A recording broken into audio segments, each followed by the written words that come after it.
Vedantism Part 4. What makes this creation? God. What do I mean by the use of the English word God? Certainly not the word as ordinarily used in English. A good deal of difference. There is no other suitable word in English. I would rather confine myself to the Sanskrit word Brahman. He is the general cause of all these manifestations. What is this Brahman?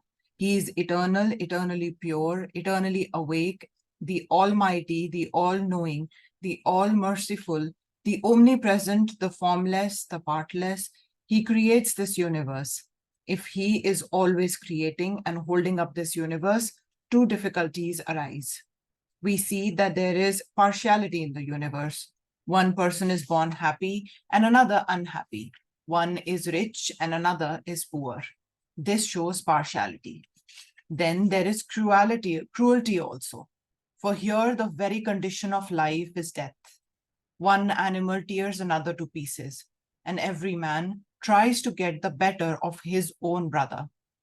This competition, cruelty, horror, and sighs rending hearts day and night is the state of things in this world of ours.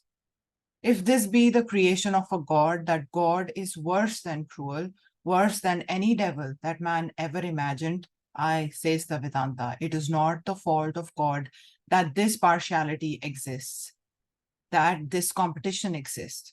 Who makes it? We ourselves. There is a cloud shedding its rain on all fields alike, but it is only the field that is well cultivated which gets the advantage of the shower.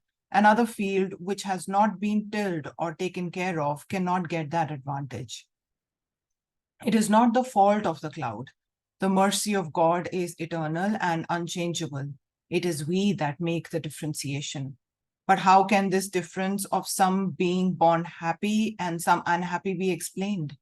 They do nothing to make out that difference, not in this life, but they did in their last birth, and the difference is explained by this action in the previous life. Now we now come to the second principle on which we all agree. Not only all Hindus, but all Buddhists and all Jains. We did agree that life is eternal. It is not that it has sprung out of nothing, for that cannot be. Such a life would not be worth having. Everything that has a beginning in time must end in time. If life began but yesterday, it must end tomorrow, and annihilation is the result. Life must have been existing.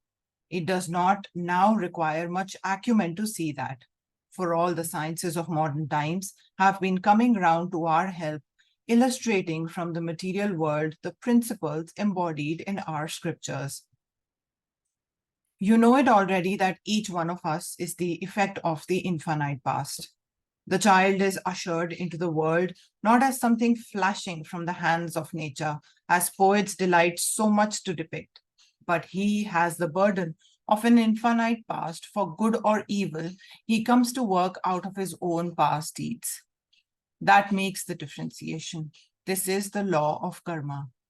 Each one of us is the maker of his own fate. This law knocks on the head at once all doctrines of predestination and fate and gives us the only means of reconciliation between God and man. We, and none else are responsible for what we suffer. We are the effects and we are the causes. We are free thereof. If I am unhappy, it has been of my own making, and that very thing shows that I can be happy if I will. If I am impure, that is also of my own making, and that very thing shows that I can be pure if I will. The human will stand beyond all circumstances. Before it, the strong, gigantic, infinite will and freedom in man, all the powers even of nature must bow down, succumb, and become its servants. This is the result of the law of karma. The next question, of course, naturally would be, what is the soul? We cannot understand God in our scriptures without knowing the soul. There have been attempts in India and outside of India too to catch a glimpse of the beyond by studying external nature.